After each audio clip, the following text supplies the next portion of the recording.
Hello, welcome to the latest episode of Diaries of Badass Bosses. Welcome back.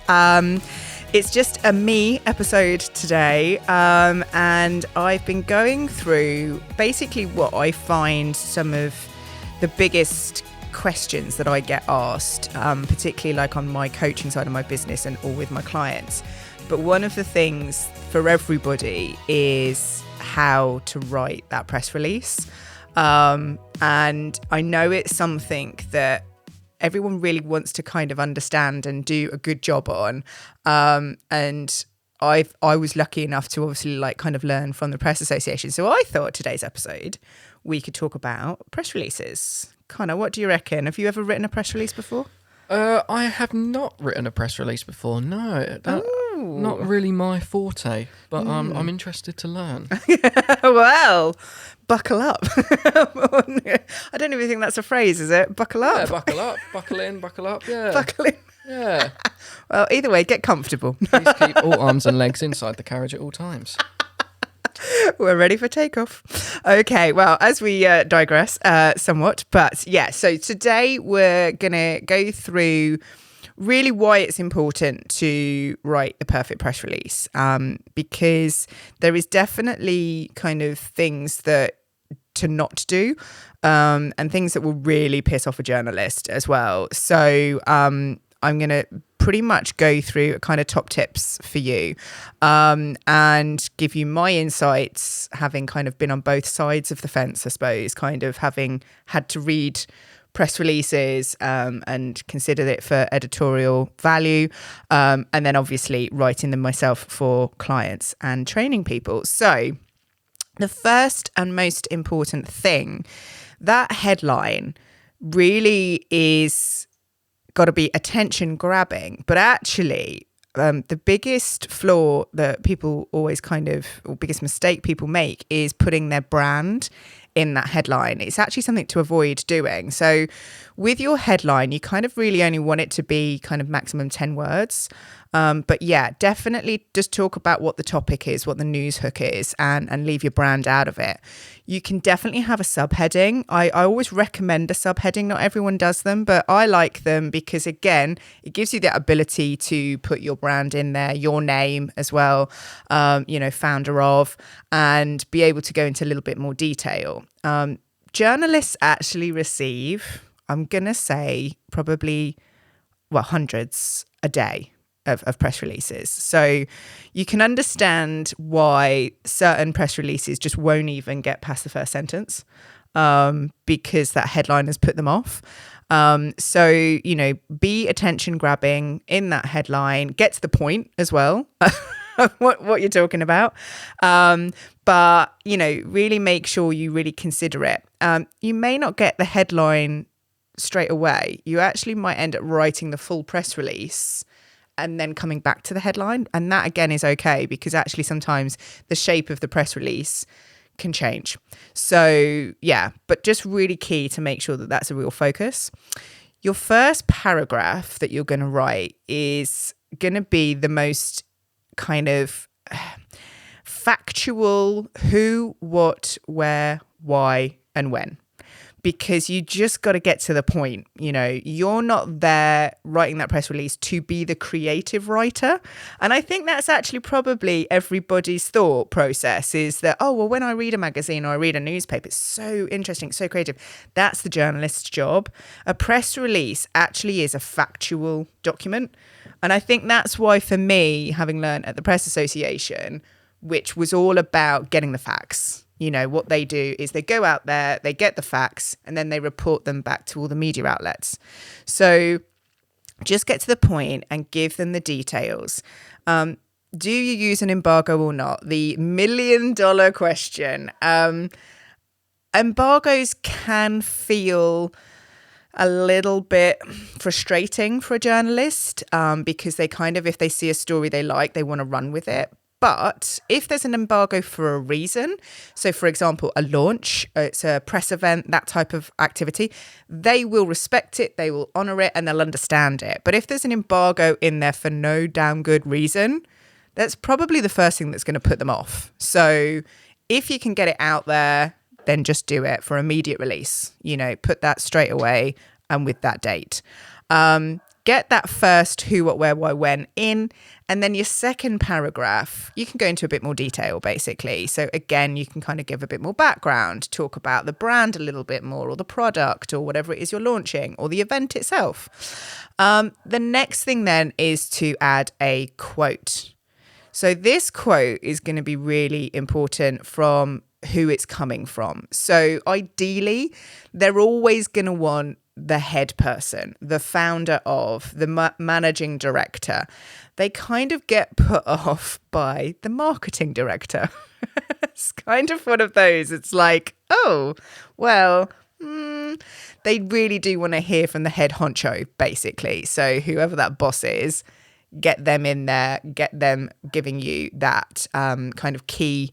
Why are they doing this campaign? Why are we launching this particular product? Can they give us a bit of colour to what at the moment has been more of a factual document? So this can have a bit more emotion in it. It can have more descriptive words in it as well, because again, if you start using things like unique, it's like makes my skin crawl. Honestly, any journalist that sees the word unique in a press release, they straight away go to the next one, because there's very few things in this life that are unique. Isn't that true? Very true. Yeah, no, I agree with that. There's always, take the photography and video space. There's always a videographer or a photographer whose work looks similar to someone else, and they will say, "Oh, my unique style," and I'm like, "Is it though?" I'm pretty sure I've seen that same sort of style on other people's work. Yeah, definitely. But, you can definitely use descriptive words. Just please don't over egg them. Because as much as you're trying to big up your product, let the journalist make that decision for you. And if they're interested in it, then they'll big it up for you. Again, that's why the tried and tested is such a nice route. If there's a product or a service that journalists can try, then you're going to get that description and that feedback from them. But going back to the press release itself, so once you've kind of put in that first testimonial, you can then go into a bit more detail of potentially whether it is the stats, if it's been some research or something that's been based on the launch, the event, the product. Maybe it's actually adding a bit more detail into where the location is, the venue, or what you've used to host the event. You can then also add a second testimonial, and I tend to find these actually really do add a layer of detail to a good press release, because if you can get somebody that is potentially an expert in the field, or a client or a customer that is absolutely like the perfect person to be able to talk about this product because maybe they've bought it multiple times. If it's in a more emotive story, so it's potentially, a charity launching a campaign or showing their support for a certain cause, that case study is actually pivotal. I worked on a really wonderful piece actually with one of my coaching clients. And she actually was talking from the heart of a situation that had happened to her for baby loss, actually. It was for baby loss month.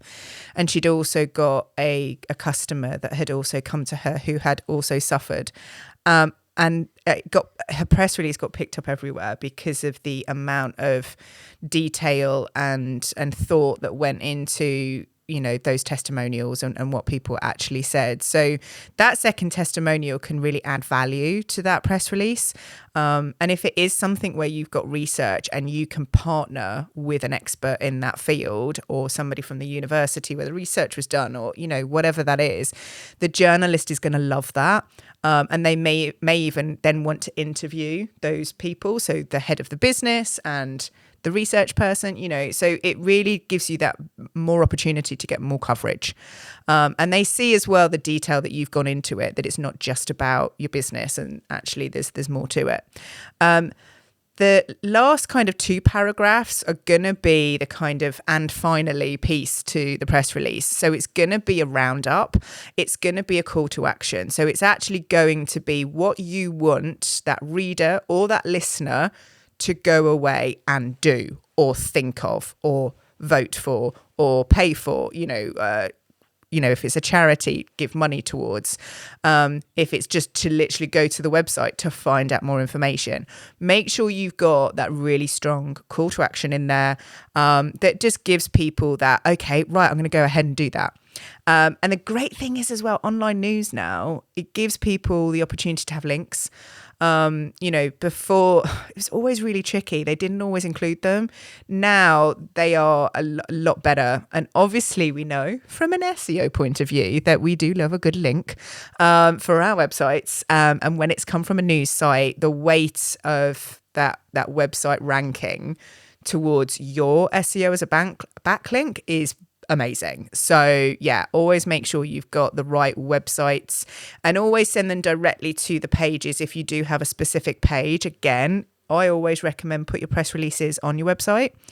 And also then if there's a page about that campaign or about that product, send them to that specific page rather than just the homepage, because it's that follow through for that reader that they get exactly the information that they've just read about. So the other thing then after it is to then put your notes to editors. Okay, so this is going to have your contact information or your PR's contact information. Get that in there with a mobile number as well. They don't just want an email, they do want a mobile, because if they want to get a quick response from you or they want to interview somebody, they'll actually pick up the phone. And then your notes to editors is effectively your About Us page. So it's going to be about the business, it's going to be about the research or whatever the product is.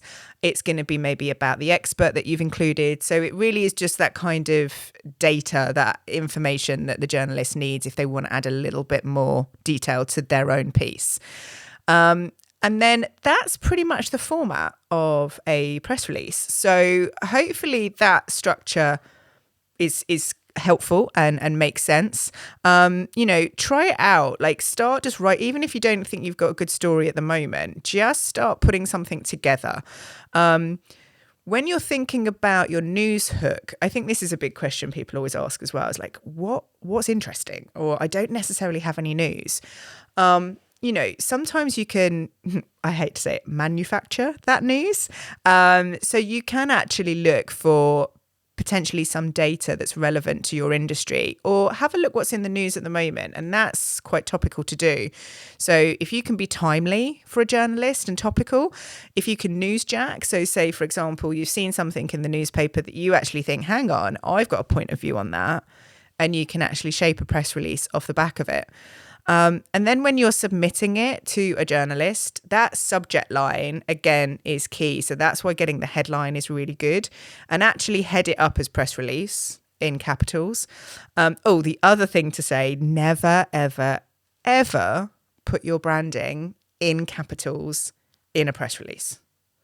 I know that sounds obvious, but I cannot tell you, there was one particular client back in the day that used to write their own press releases. And I'm not kidding you. It was probably, I think we counted about 35 brand mentions in capitals in one press release. That's 2 pages of A4. And literally the journalist looked at it and went, I cannot read this. Like, give me your version. And because we'd done a broadcast advisory for them. And they were like, yeah, I can read that much better. Because it just feels like you're shouting at them. Like, yeah. And the crazy thing is this brand, who they cannot be named, that you can't get away with not mentioning their brand. Like, they're very fortunate because of the brand that they are, that you can't not say their brand when you're talking about the product. It's very clever. But that is even more the reason why you don't need to put it in capitals, because you have to say their brand. But yes, so crazy, I know, but it does happen. But those are some of the biggest bugbears for bad press releases. And just as I say, just think about what that news hook is. We like anything that's new. We like anything that's launching. We like to hear about a great event or great charity support, partnerships, that type of thing. So you can really craft your own story as well. You can look at people that you can network with and partner with and create those stories. But if you do have any questions on what I've talked talked about today. If you found that useful, great to hear. Love any feedback. But also, if there's anything that maybe I've not covered, we can maybe talk about it on another podcast. Or maybe you've got in your head at the moment like an idea, burning idea that you want to do a press release on, you'd love my thoughts on. Please do get in touch, because I do consultancy. So, you know, I'm happy to talk through like what that could be and how it could work for you. And I'd love to hear your success stories as well. So getting that great press release, what coverage did you get? So drop into the comments below, or definitely on our social media. But thank you so much for joining me today. Can't wait to see you again next week. Next week will be a guest interview, so I won't be alone. But thank you so much as always. And please, if you love our podcast, subscribe, join our community. Let's hear from you. But I'll see you next week, and so will Connor. Bye.